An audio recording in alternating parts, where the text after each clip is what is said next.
Assalamu alaikum to everybody. My name is Lubna Ali, and I'm a licensed marriage and family therapist. And I am here to talk about how to build a cushion in your relationship. And this is something I'm very passionate about. I'm really excited to share it with everybody because I just feel like it is so important to make sure that you are strengthening the relationship that you have with your partner. I mean, that's the point of talking about today. But of course, other relationships are important too. So we all know relationships are the most important things in life. On our deathbed, what is it that we think about? We think about not, I wish I worked more. I wish I had a nicer car. I wish I made more money. No, that's not what anybody's going to be thinking about. They're going to be thinking about their relationships, which is why I feel like this is just such an important topic because we have to know what are we doing on a consistent daily basis to be able to have fulfilling relationships so that when you are on your deathbed, you can think, you know what, I feel very fulfilled and satisfied with the relationships that I've had because I was doing something on a daily basis to make those fulfilling. So that's why I'm so excited. And I feel like this is such an important topic to discuss and that everyone can benefit from hearing about it. So, how to build a cushion in your relationship. What does a cushion mean in a relationship? So, sometimes people don't fully understand what it is. So, a cushion is a series of positive interactions that protect a relationship from a breakdown and can buffer them from the negative effects of conflict. So it can also be looked at as like an emotional savings account. So just like a bank account, right? You put your deposits, you get your withdrawals. We have to make sure we're making emotional deposits into our emotional savings account so that the account doesn't run low. So we all know that conflict is inevitable. It's going to happen. Sometimes we're going to hurt each other. We're going to say the wrong thing. Hopefully, it's unintentional. We have to understand in life, we're going to be misunderstood. And so, if you have a cushion in the relationship, meaning positive interactions or emotional savings account, you have deposits in there, then when we do hurt each other or conflict does come up, you have something to fall back on. You know, if you don't have a cushion there of positive interactions, what happens is you fall on concrete. And when you fall on concrete, it's harder to get back up. So because we know that conflict is inevitable in a relationship, we have to make sure that we are building that cushion. Even when times are good, you still have to make sure you're building that cushion because you're going to need it at some point. So, because it's not going to feel good to fall on concrete. It's going to feel a lot better and easier to bounce back when you fall on a cushion in a relationship.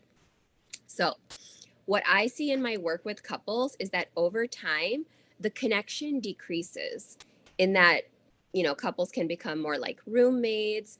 They talk about logistics, about the kids, all of that stuff. And it's where the spark can dim. And that those are a lot of the couples that I see, right? Like, obviously, they're coming to couples therapy because their connection, the relationship isn't the same, it's different. And so, just over time, it's so easy because life gets in the way for the connection to decrease. But then, like I said earlier, it's so important to have fulfilling relationships. So we want to make sure that connection is not decreasing. Instead, we want to make sure that it is increasing. All right, which means having those positive interactions with our partner. So, of course, a part of this, the connection or just life happening, a part of this is a natural progression of a relationship. You're not going to have those butterflies when you first met your partner, or, it's not going to have that oxytocin as much as you did that first time. So, we know that this is just a natural part of a relationship. The thing is that, we move from the romantic relationship in the beginning to the real relationship. So there's a difference. So usually the romantic relationship is like 6 months or so, but then you move into the real relationship. So what we want to be talking about today is how can you make sure there's still some of the romantic elements of a relationship into the real relationship, when you just life happens, all of that. So what can we do to keep our real relationships alive? That's what we're here to talk about today. So what I say to couples a lot is, you can view your relationship like a plant, meaning with plants, right? You have to water it. You have to give it sunlight. People even talk to their plants, right? And so what does this do? This keeps them alive. So relationships are just like a plant. Okay? Are you watering it every day? Are you giving it attention every day? When we're not doing that, what do you think is going to happen? The plant is going to die. And that's what happens to relationship. Like I said, the connection decreases because what are you doing to take care of that plant? What are you doing to take care of that relationship? So if you look at it like plants, like I have to make sure that I'm giving it this attention, this care, because otherwise it's going to die. So, and I know, like I said, life gets in the way. We have kids, all of these things, and it just makes it harder to give that attention. But you have to think about what's my priority here. So we have to be keeping this in the forefront of our minds. All right. So relationships work the same way as a plant. Just look at it like that. It's really easy to understand that way. So my question is, what are you doing to nurture your relationship, to keep it alive? Like, I really want you guys to be thinking about that. I think a lot of times we think, oh, well, what is my partner not doing? It's easy to point the finger there. What are they not doing? Instead of, what am I doing on a consistent daily basis to keep this relationship alive, to build a cushion? And it really needs to be done every single day. It doesn't have to be anything so big and grand, but it needs to be done every single day for you to make sure that you have that cushion in the relationship, those positive interactions. So a lot of couples, they'll talk about little things that they do for their partner. For example, like if they go to the grocery store, maybe they pick up a treat that they like or something for their partner, thinking about them, which is nice. You're thinking about your partner, what they would like and all of that. And then you give it to them with the intention, like, what I thought about you. So that stuff is nice, right? So like I said, it doesn't have to be a big thing, a grand gesture every day. It's just a question of, is that enough? Is that enough to make your partner feel like they are important, that they are a priority? And are you being intentional about building the cushion? We can talk about it here and you could say, oh, well, I make them coffee, or I, like I said, get them a treat or something when I'm out. Are you being intentional though? That's another thing of how to take this to another level. And what I mean by that is when we're intentional in doing something, we're bringing our present self, meaning that, like, let's say, okay, I want to make sure I'm building the cushion in the relationship. And so I know that, my husband, he loves coffee. So I am going to get him coffee before he wakes up. If I wake up early in the morning, I'm going to get him his favorite coffee today.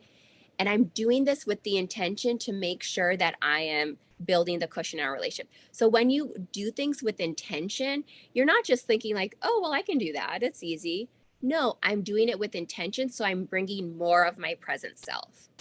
And it's just so much more important. When we bring more of our present selves, we're going to put more into it. And so hence we're going to get more out of it. And you're really going to feel when you give him the coffee, like, you know what? I feel like, yes, I am doing my part. And hopefully he appreciates it. I am doing my part in making this relationship, keep the connection alive. So I really encourage you guys to be intentional in what you're doing when you're thinking of, what are the positive interactions with my partner? What are these things that I'm doing to build the cushion? Because you're going to be putting more into it. And so then hence you're going to be getting more out of it. So intention is a big thing too. All right.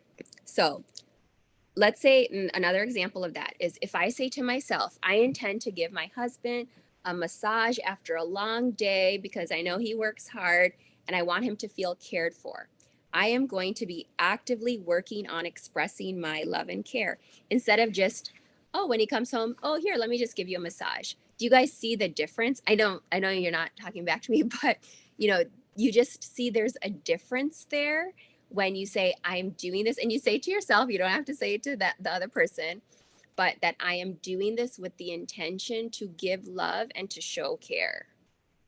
And yes, it takes effort, but remember, what's most important in life. That's where we need to be putting our effort. So, and it doesn't have to be anything big, but I want, like, it just makes a difference when I'm giving a massage with intention as opposed to just mindlessly, like, oh, here, let me just, rub your back or something like that. When we do things with intention, we also bring our presence. And then when we have our presence there, our partner really feels the love and the connection is there. And they really feel like they matter. It's like when people, maybe you're watching a show together, but you're scrolling on your phone while you're watching the show with your husband or your wife. And do you really feel like it's as connecting? Probably not, because your presence isn't there. So we really want to make sure we're bringing our presence too. So, okay. So how can we build the cushion in our relationship? So number one, the most important, consistent, and significant predictor of the quality of a marriage was the expression of gratitude between partners. So I want you guys to think about, am I showing gratitude? Am I expressing it? There's so many things that happen on a daily basis where we want to make sure that we are expressing our gratitude. Relationships wither when either person feels taken for granted. It never makes anybody feel good when they feel taken for granted. Actively noticing the things that your partner does for you and for the relationship keeps the connection alive and directly influences relationship satisfaction, commitment, and beliefs around its staying power. So it can be a simple thank you. Even though you don't have to say thank you, how does it feel when somebody says thank you to you? It makes you feel appreciated, So do you express gratitude? At the end of my couple sessions, when I work with couples, we always end with appreciations, affirmations for the other person. So something that you appreciate about your partner. Are you saying these things enough? Sometimes our partner says, oh, well, you don't have to say thank you. And that might be true that you don't have to, but it goes a long way. It builds the cushion when you do say thank you. Like, let's say with my, I have 3 little kids. If my husband changes the diaper, yeah, he's a parent. So I don't have to say thank you, but I can say, oh, thanks for changing her diaper. Not that he did a favor to me, but that I'm just appreciating and acknowledging something. It's just extra. It's nice when you hear it, So like I said earlier, conflict is going to be inevitable. So what do we want to do? We want to make sure that we're expressing gratitude because it's going to be building the cushion over time. And believe you me, you are going to need it because conflict is going to happen. So anything that you can do in your mind, what can I do to build the cushion? And making sure that you're expressing gratitude, not taking anybody for granted. Because like I said, that never feels good. All right. So another example of how we can build a cushion in relationships are date nights. Okay, I'm sure that you guys have heard about date nights. Are you going on dates with your partner? And are you going on dates or doing, special date nights outside of the house? The reason that it's important to go outside, not to have like a at-home date night, which you can do too, but I really do encourage you to be going outside because when you go out, it's a different headspace that you're in, meaning that you just feel like, okay, like, because if you're at home, you can look around and maybe you hear the kids crying or you see, oh, there's a sink full of dishes. Do you think that's really going to put you in a mental headspace to have a romantic connecting date with your spouse? Probably not. So I want you to be really thinking about, how can we make this a priority? Yes, it does take more effort to go out. Maybe you have to find a babysitter or something, but to just think this really builds the cushion in a relationship is having that outside time. And it also brings the romance alive because when you're going out, maybe you want to dress nice for your partner that day.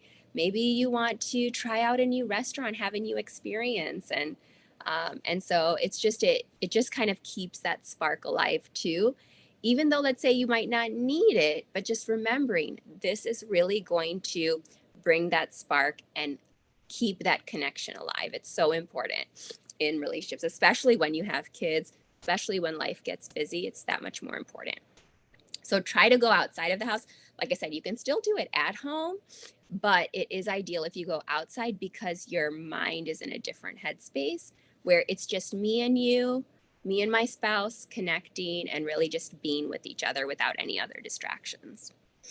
So you can also have rules on date nights. This is something that I have with my husband.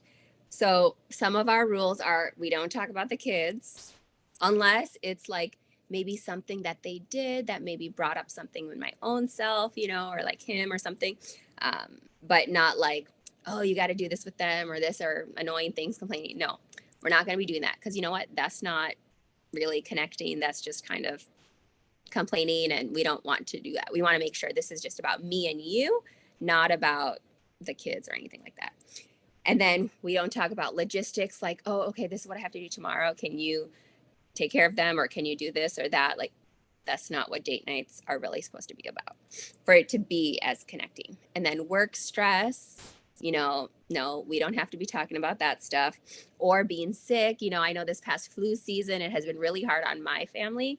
And so anyway, I don't want to be talking about how we've just been sick all the time and all of that. No. So just have some rules. Think about like, you know, with you and your spouse or your partner, what is connecting for you guys? What makes it not connecting? So these are some of the things that in my own relationship, my own marriage, that I think about that are not connecting. And so we talk about that like, okay, those are the rules. We're not going to be bringing that into our date nights. So another thing that we do is to think ahead of time, or this is what I do, is to think ahead of time about what do I even want to share with my husband today? You know, like let's say if I know we're going to have a date night, I'll think, what am I interested in learning about him? Or what is it that I've been thinking about for my own self that I want to share with him? And I know it sounds funny and formal to be kind of preparing and brainstorming ahead of time before a date.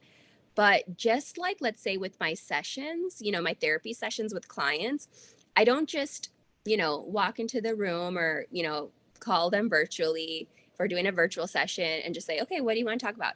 No, instead, because I want them to get value out of our time together, it's a cherished time. I want them to get benefit and value out of it. I think ahead of time, okay, what are we going to talk about? What are the goals? What are we working on? Like I'm already thinking about that ahead of time. So this is kind of how I look at date nights too, is what do I want? Because I know we don't have as many date nights as would be ideal because we have 3 little kids. Like, what do I want? How do I want to make the most of this date night? What do I want to learn about him? What do I want him to know about me that I've been thinking about?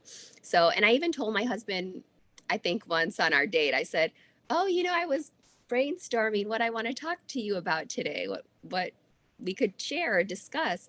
And he thought it was funny, but that it was cute because it's like, oh, that's sweet that you really care about making this a special, cherished time. So I know it sounds funny, but it really can make your partner feel very loved and cared for, and that you're not just showing up just to show up. You actually are trying to make the most of it and make sure that you're having that connecting time. So yes, like I said, it takes effort to do that, but in the end, what's really important? So, all right. Okay. So another way to build a cushion is you can also send messages throughout the day. So just like, and this is kind of around date nights, doesn't have to be necessarily around date nights, but you can send text messages. You know, maybe you have a date planned that night or that weekend and you can say, oh, I'm so excited to go out to spend time with you tonight. You know, I'm really looking forward to spending time with you. Even just adding that time with you makes such a difference. Like I had a client, right? And they came to me because they were struggling in their relationship. And so they decided they were going to go to Mexico to just kind of bring that spark up between them. And then the husband, he told me, he said, individually, he said, yeah, you know, I told her that I was excited to go to Mexico. And she had her opinion, whatever, because they were in a negative place. And then I said, did you say that I'm excited to go to Mexico with you? And he said, no. I just said, oh, I'm excited to go to Mexico. And then I said, look at how that feels different, how it lands. Like, I'm excited to go to Mexico with you. If you can send a message, text message, or you can, just tell them in person, but it really makes a difference when you add that with you, because it makes it more personal and it takes it to a more intimate level in the relationship. Just 2 words, it takes it to a more intimate level. And to do that, you have to be thinking with intention. Like, I want my partner to feel like I am really trying to be connected to them. And so when you say with you, it makes that much more of a difference. And maybe some people don't think about that, but that's why I'm giving you these ideas on things that you can do to really take your relationship to a different level. So to just be thinking about that, like, you want to be getting into that romantic headspace. Like I said, you can send messages earlier in the day, and just kind of keep that spark alive. Don't just like show up. I mean, you can, but you just know that it's probably going to be a different feel than if you kind of set it up. So, all right. So I have another example of a couple that I've been seeing now for some time. And so they were going out. They had explained to me they were going out to celebrate their anniversary. So luckily they were able to go to a great dinner, and they were able to stay at a hotel that night, at a nice hotel. And so then, I saw them after their anniversary night out. And the wife had shared with me that she was disappointed because they were not intimate that night. And I said, okay, of course, like, it makes sense, because you think, oh, you have a hotel. So, this is your time. You're away from the kids, all of that. You want to make it a special time for you guys to connect in different ways. And so I had asked her, I said, well, did you pack any lingerie? Did you prepare for any of that to happen? And not that I'm saying that it's all on her, because it's not. The thing is, though, is like, and she said, no, I was just in a rush. So I just packed whatever I could, got everything set up and then left. And so what do you think that does? Do you think it prepares you? Like, you're really preparing and making the most of this night when you just kind of do things last minute. I know sometimes that does happen, but I really want you guys to be more intentional in thinking about it. If I'm going to have a night away with my partner, I want to make the most of it because this is special. Doesn't mean that you can't have fun, but she was disappointed because they weren't intimate, and he ended up being disappointed too. But it's like, what were both of them doing to make that happen? And like I said, I'm not saying it's all on her because she didn't pack these things or whatever. No. But what I'm saying is, it's so much easier to point the finger at somebody else for something not happening.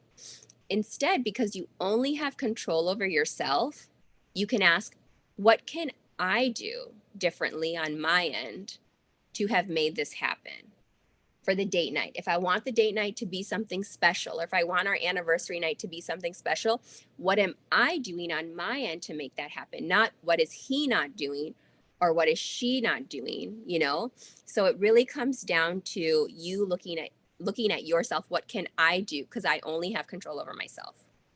So really, with the date nights, trying to make it special, trying to come in, even brainstorming, thinking ahead of time, like, it really is putting effort. And I know a lot of people have kids and all of that, but still, what's the priority? It all comes down to that. Like I said, relationships are the most important in life. So it comes down to that. Are you putting in that effort? All right. Another thing another way that you can build a cushion is that little things can go a long way with intention. Like I had spoken earlier about how intention is so important, because what does it do? It makes us bring our present self. So we're putting more into it, hence we're going to get more out of it. So these things don't have to be grand. So this is just an example that I do from my own personal life. I'm just like you guys in that trying to always build the cushion, strengthen the connection in my relationship. And so one day I was thinking that, I thought it would be nice. Like, okay, so I have 3 little kids. I'm married. I have my business. I work full time. And so I was thinking, oh, you know what? It would be so nice if my husband asked me one day, is there anything I can do for you today to make you feel appreciated? So I just thought that randomly to myself. And then I thought, you know what? Because I know that if he said that to me, it would make me feel loved and cared for and appreciated. Then I thought, let me ask him that. I didn't even think, oh, well, he doesn't say ask that to me, so I'm not going to ask him that. No, instead I thought, what is it that I would want from him? And then can I do that? Because I know how it would make me feel if he did that to me. And I want to give him that feeling. And so, yeah, so randomly I asked him, what could you do? Or is there anything that I can do for you today to make you feel appreciated? And like I said, I have a lot going on in my life. I have 3 little kids, and I have run my business. I have, a husband. I have a lot of stuff going on. But the fact that I even took the time to think to ask that really meant a lot to him. And so, and I will tell you, so now I kind of do it randomly. Like I'm not doing it every day, but like I'll do it, every once in a while. And I will tell you guys, 9 out of 10 times, maybe 9.9 out of 10 times, he says nothing. Like I don't have to do anything. But the fact that I even took the time to think about it, to want to express appreciation in something so small, just a question, it made him feel loved and cared for.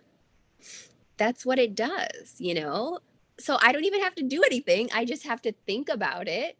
And then what happened was he started doing it to me. He started asking me, and he doesn't ask me every day. And it's a little different because when he asks me, is there anything I could do? I always have something that he could do for me, like, oh, can you get this out of the attic? Or can you fix this light fixture or whatever, So anyway, but it just means a lot. So it's like I had the thought, if he did this to me, like that would make me feel loved and cared for. And so instead of waiting for him to do it or even asking him to do that for me, I just did it to him. And then now it's where he ends up doing it to me. So it's like whatever you're putting out there, like that's what you're going to be getting back to in your relationship. So it really goes a long way. So like I said, it doesn't have to be a big date night or anything so grand, but it just has to take thought and effort. And if you don't do that, then you have to ask yourself, am I really making this relationship a priority? So that's another thing. So for you to ask yourselves, what would I want from my partner? What would I want for them? What would make me feel loved and cared for? And then ask, am I doing that? And if you're not doing that, but you would want it, why not initiate it? And don't go into that headspace of, oh, well, they're not doing it to me, so I'm not going to do it to them, because that's not good for any relationship. So instead, why not initiate it? And then it's going to have a snowball effect. Then hopefully, then it's going to continue to build that love. And then you're probably going to be getting it back too. Not that that's your intention, but just knowing that what I want to receive in a relationship, I want to be able to make sure I'm giving that as well. So, all right. So another example of something, and I'm trying to give you guys like bigger things you can do, smaller things you can do. So this is another example of something that I did in my own relationship to build a cushion. And so I'm sure, okay, so I don't know how many of you have kids, but usually when parents have, or people have children, their home screens on their phone, you can have a lock screen and a home screen. It usually, from what I've seen, it usually is a picture of your kids, right? And so I remember going on a date night with my husband. I think it was Valentine's Day or something. And we took a picture just, for the memory. And it wasn't even the best picture or anything, but I thought, you know what? It was so nice to go on the date. And I want to, in my mind, and I know I'm a therapist, but, so I think about this stuff, but I wanted to make sure I'm continuing to build the cushion. And so what I did was on my home or my lock screen, I put that picture up from our date. And I didn't say anything to him about it, but I did it with intention because I know he's going to see my phone. Obviously it can be laying around and stuff. He can see it. My intention in putting that picture up, and like I said, it wasn't the best picture or anything. It was fine, but I put it on there because when he saw it, I wanted him to feel like, oh, I'm important to her. So many times we put pictures up of our kids, which that's so fun and it brings us joy and all of that. But imagine like if you put a picture of your partner or if you see that up on their home screen or their lock screen, how would you feel? And so I had that picture up maybe for 2 months. I mean, I'll change mine every once in a while, but I had it up for probably a couple months and I never said anything to him about it. And then one night, I think we were just sitting and stuff. And I said, oh, did you see my home screen? Because he never said anything about it to me. And then he said, yeah. And I said, okay. I said, how did you feel when you saw it? And he's like, oh, it was nice. It made me feel loved, maybe he doesn't say it in those kinds of words, but like he said, it was a positive thing. And I said, oh, well, my intention in doing that was that I knew you were going to see it. And I wanted you, when you saw it, to feel loved and to feel cared for. So I wasn't even saying anything to him, but just the fact that I thought to put it there with that intention, that goes a long way. So these are little things that you guys can do. And another thing, and I know we're talking more today about relationships and building the cushion there, but another intention I had in putting that on my phone was because, my kids, so they're 6, 4, and 2. And so I know they're always trying to get on my phone, I don't know what, they're trying to figure out the passcode and stuff. And so they always will see my phone. And so another intention, that reason that I did it was because I wanted my kids to see it. I wanted them to see that my parents love each other. And it just even makes me emotional to be thinking that because I'm not even saying anything to them about it. Just the fact that it's there, what message is it sending your kids? My parents love each other. And when they feel that, that's what's going to make them feel secure. It's going to make them feel safe. It's going to make them feel like they live in a loving home environment. That, you know what? Oh, there's a picture of my mom and dad on a date night by themselves. And it gives them that security, that safety. So I did it with that intention, the intention to send my husband that I care, that he's important to me, and also to send the message to my kids that your parents love each other.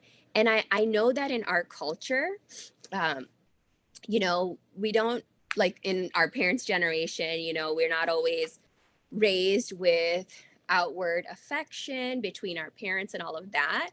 And so I want you guys to think about if you had that in your childhood, like if you felt like your parents had a secure, loving, connecting relationship, how do you think that would have changed things for you?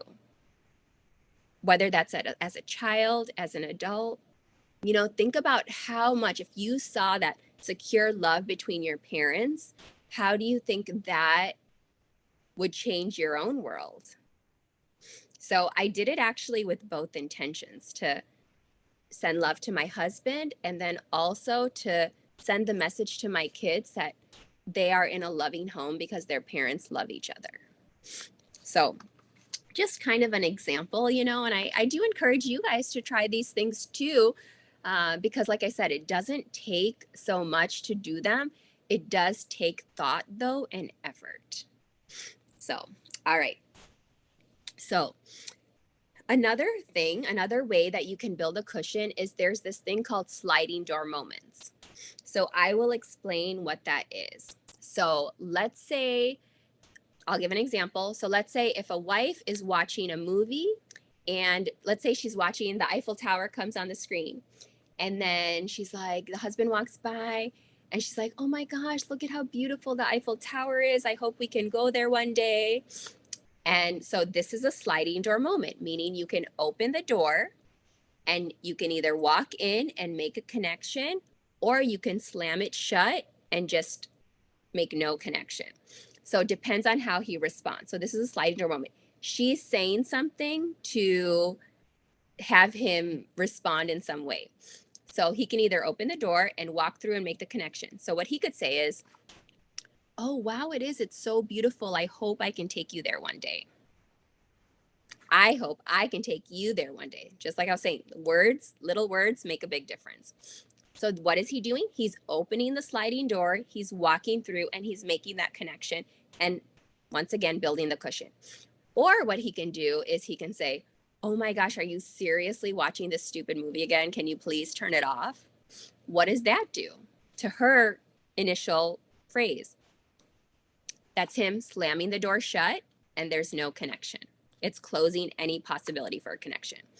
So I want you guys to be thinking about in your relationships on a daily basis, there's probably so many sliding door moments for you to connect. They're also called bids for connection. Like on a daily basis, we throw out so many bids for connection with our partners. Okay. And so to be thinking, okay, like, and sometimes we don't really think about it, you know, like, so for me, I'm a therapist, right? My husband, he's in IT, and that's a whole other, it's like a foreign language for me, you know?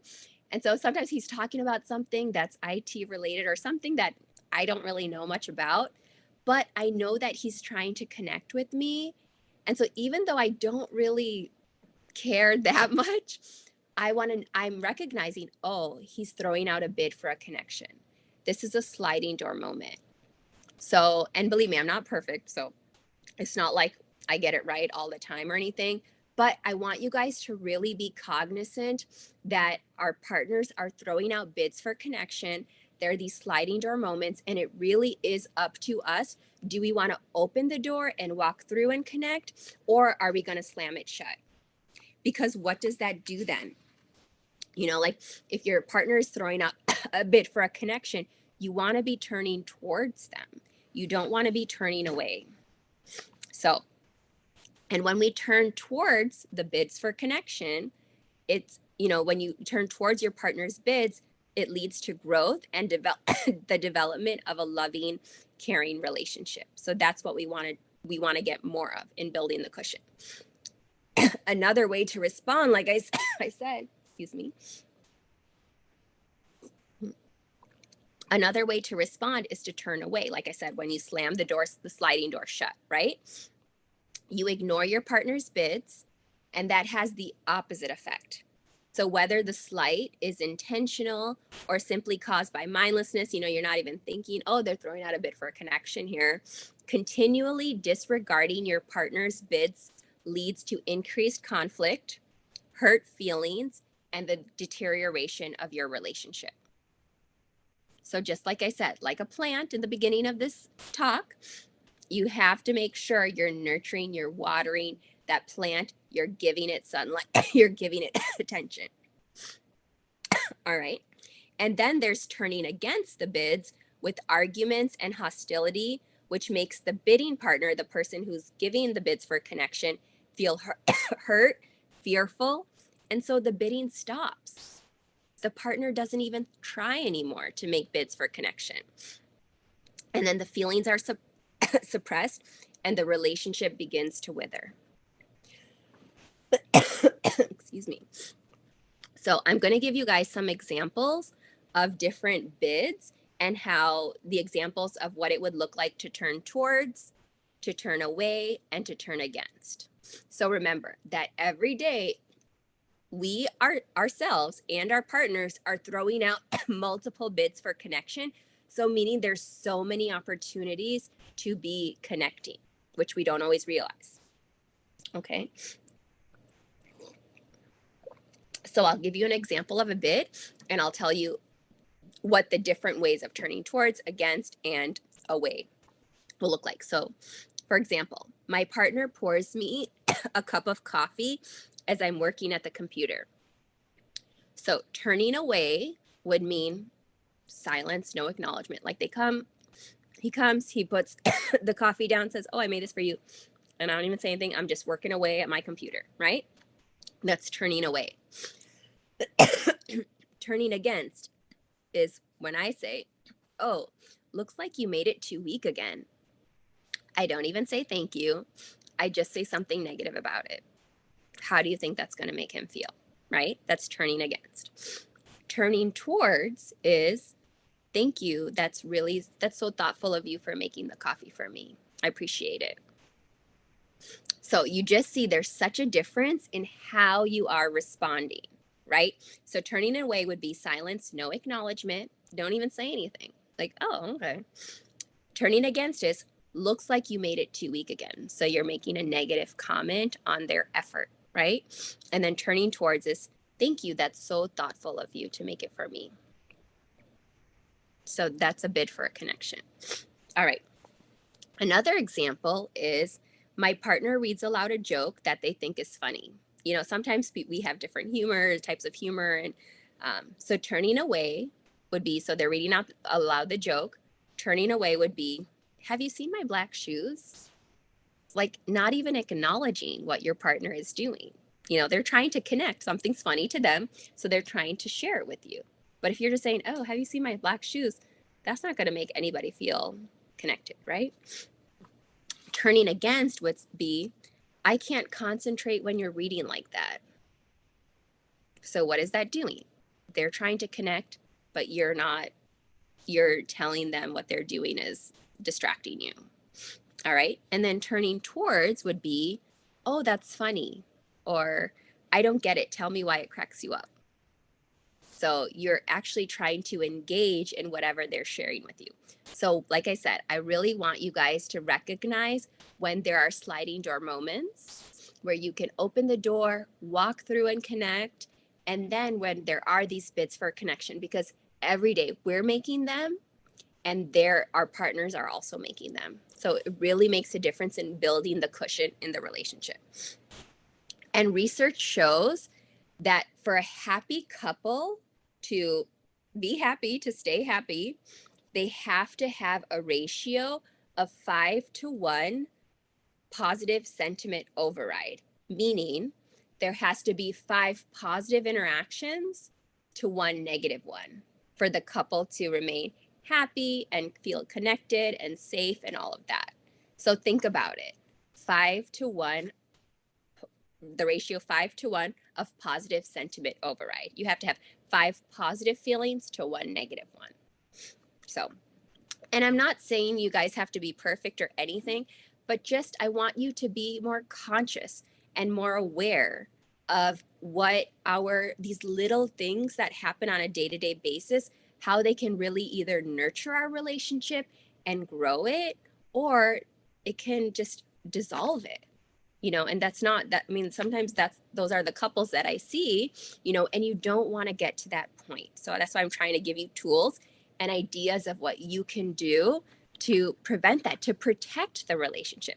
These are all things, like I said, even if things are going well in the relationship, that doesn't mean you want to stop trying to intentionally build the cushion. No, you want to continue to do it because, like I said, you're going to need it. It is inevitable because conflict is going to happen. All right. So another example of how you can build a cushion is what I say encourage a lot of couples is to have daily check-ins.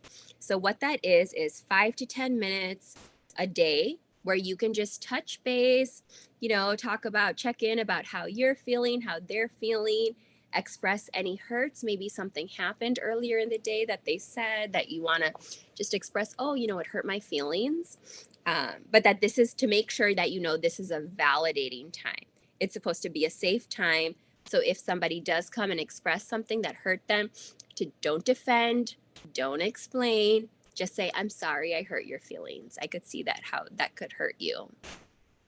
So the check-ins are not meant to be complaining sessions or anything.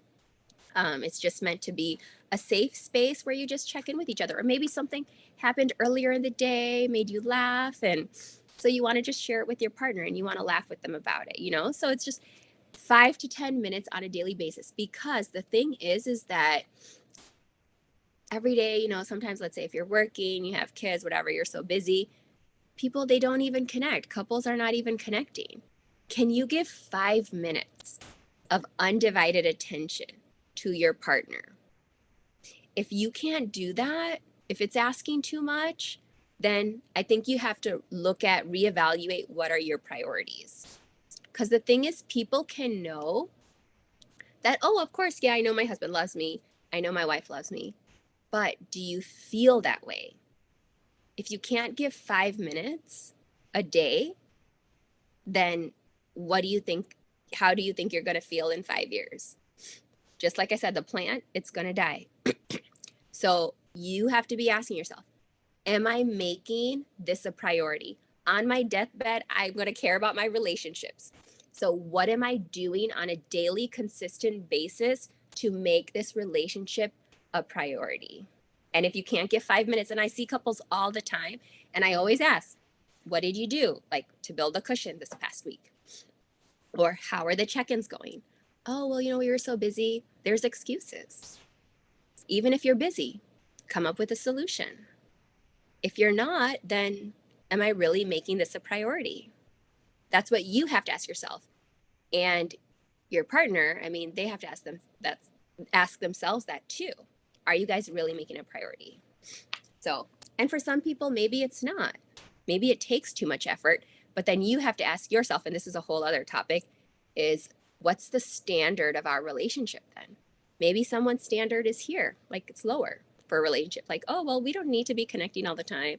We don't need to feel that way. It's fine. We don't need to really talk that much. We don't have to be as intimate. No. But some people, they have higher standards for their relationship. If you have higher standards for your relationship, what does that mean? That means that it takes more effort. And is that worth it? Is the effort worth it? Do you see the value in it? So to be thinking that.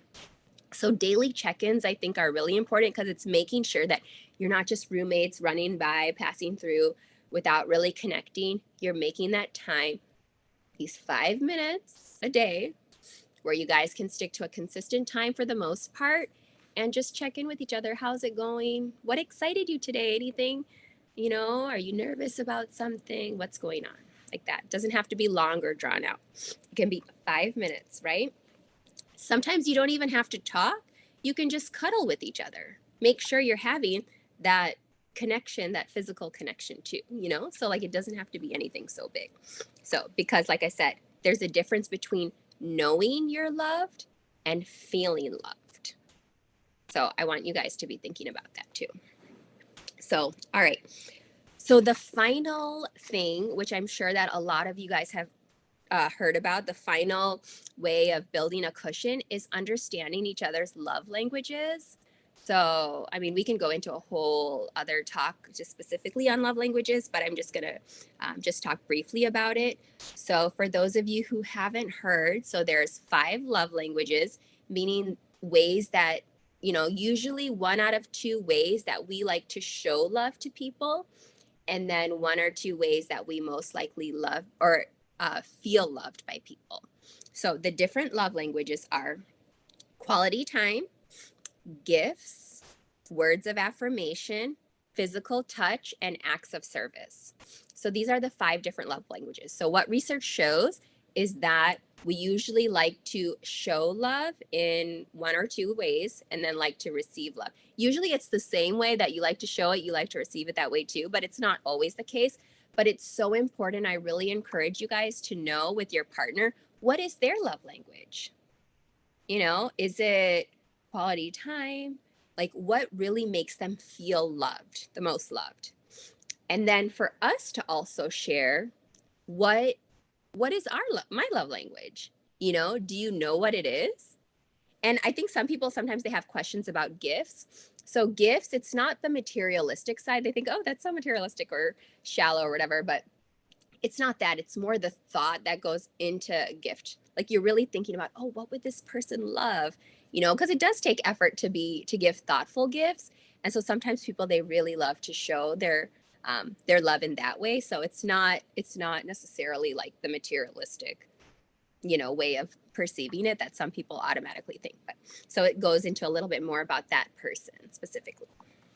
So, and so I want you guys to know too. So it's important to know, what is your love language? How do you like to receive it? How do you like to give it?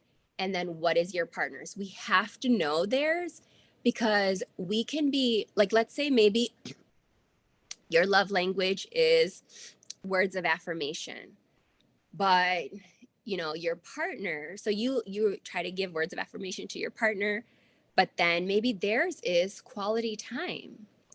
And you might not be giving quality time, but you're giving words of affirmation like, oh, thank you so much for doing this. You know I was busy at work or whatever, you know.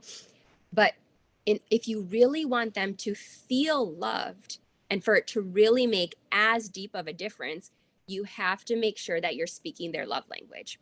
You know, let's say I've seen a couple, maybe they're together for 30 years, right? And the husband, he does acts of service, like he works a lot for the family. He does a lot of things around the house. But the wife, she just wants quality time. That's really what speaks to her. So then at the end of 30 years, he's upset because he's like, I'm doing all these things for you, but that's not what she wanted or what she needed. She needed quality time. And so he was not there a lot, you know? So then at the end of the 30 years, you don't really feel loved. So that's why I want you guys to know, like, and even if it's not natural, what your partner, like their love language, like let's say maybe words of affirmation is their love language, how they like to receive it, but you're not a very verbal person, to just say, okay, well, I know this is theirs. So how can I at least try to be mindful and cognizant? Maybe I could even set alarms like, I want to say something positive, affirming about my partner today, you know? You can do that because, and of course, your partner's going to know when it's not as natural for you. But remember, it's not even that it has to be so natural. But what we want is that they see the effort.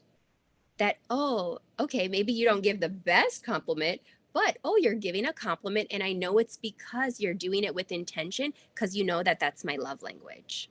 And so that goes a long way. So it doesn't have to be perfect, you know, but it just, we have to see that effort that goes a long way. And what does that do? It builds the cushion in a relationship. So love language, there's a book, and, you know, so I would encourage you guys to read it. It's really popular. And there's also love languages for kids. So you can also learn about your kids' love languages. And of course, kids are not going to be able to articulate it most likely in the same way that adults can. But you can kind of gauge and understand, like, oh, they really speak to this. This is when I can tell they feel so loved, when they get physical touch, or when, you know, they get words of affirmation or appreciations like that. So just for you guys to be thinking about that too. So make sure you know what your love language is and know your partner's, and try your best, even though it might not be natural, to be showing love in the way that they like to receive it. Doesn't mean it has to be perfect, but all of these things build the cushion. So these are the suggestions, you know, of, you know, just kind of ideas that I had that I wanted to share with you guys, just so you can have some things to take away. I know we only have 5 minutes left. So I'm not sure if we're going to be able to have questions or chat. But once again, like my intention in doing this talk today was, I really thought about, okay, what do I feel like in my work with couples and just in my own personal life, all of that, what do I feel people really can benefit from, and what can you do on a daily basis to make the most of your life, you know, and your relationships. And relationships are just so important. And so I just wanted to give you guys some tools and some ways of how you can be more present and intentional as a partner, so that you can have that fulfilling, connecting relationship, even though there can be so many things going on in your lives, but to still say, you know what, this is a priority for me. And it's not even that I'm just saying it's a priority, I'm actually taking action on it on a daily, consistent basis. So I hope you guys kind of, you know, walk away thinking about, you know, how you can just make a difference in your partner's life, in your own life. And it makes us feel good too when we know we're doing things with intention. Like I said, then you're bringing yourself to it, your present self, and then you're going to be getting that much more from it too. So yeah, so that's what I have for you guys today.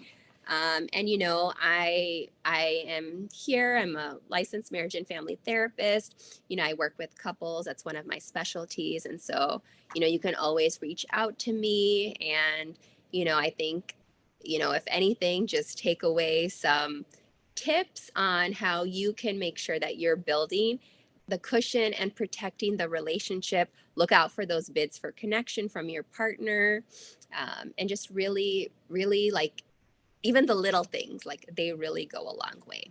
So yeah, so that's what I have for you guys. I know we don't really have time for questions or anything, but I will put my email address here and my website address. So if you guys have any questions, I'm happy to answer anything, you know.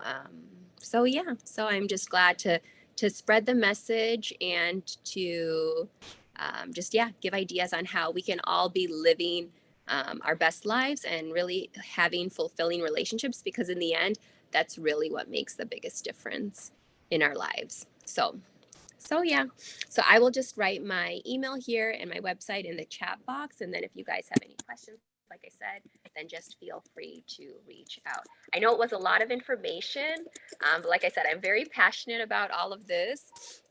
And I want us all to be, you know, living to a higher standard when it comes to our relationships. So, all right. So I just, yeah, put my email there, and then I'll just put my website as well. And then you can also get information through the masjid as well. So, all right. Thank you so much, Lubna. That was very, very good. It gives a lot of insight about Mhm. when you said intentionally, just being more mindful of what you're doing and what you are, and mindful of your feelings. I know I've learned a lot from you, and I can tell you, just being mindful of your feeling can change your life. Mindful and putting intention into what you're doing can Mm-hmm. go a long way. Oh, yes, it makes such a big difference. And like I said, yeah, when you do things with intention, you're putting more into it and you're going to get more out of it. So, Absolutely. And it's all about the intention, as we know, and our team teaches us that in every mm-hmm. aspect of it. So I'm glad Oh, that, I hope everybody took something from this session today, inshallah, and benefited from it. And then we'll end today. And if you have any questions, Lubna is always there and happy to answer. So thank you so much for attending today. Jazakallahu khair, everybody. And I'm going to end with a dua. Subhanakallahumma wa bihamdik. Ashhadu an la ilaha illa anta, astaghfiruka wa atubu ilayk. Thank you again. okay. Thank you so much. And yeah, it was such a pleasure to be here today. And yeah, like I said, I'm always here. You guys can reach out as you need. So, all right. Thank you, Nadrath, too. All right. Thanks a lot. Okay. Now, All right. bye bye. Salam. Walaikum salam.